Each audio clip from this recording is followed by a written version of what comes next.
Do another 2 magazines of the evil Tula ammunition.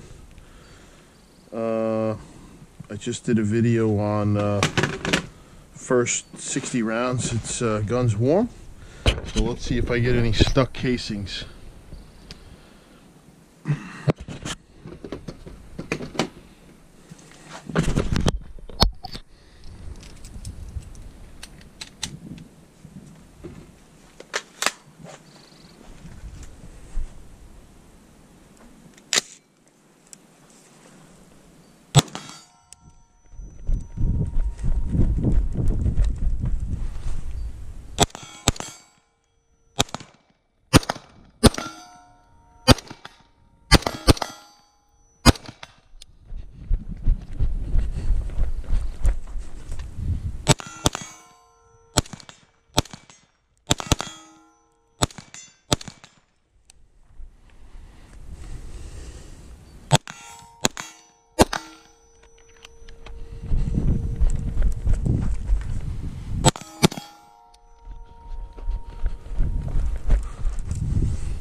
Okay, another 30 rounds.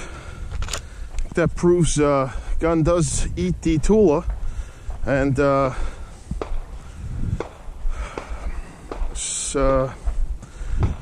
don't worry too much about it. Oh,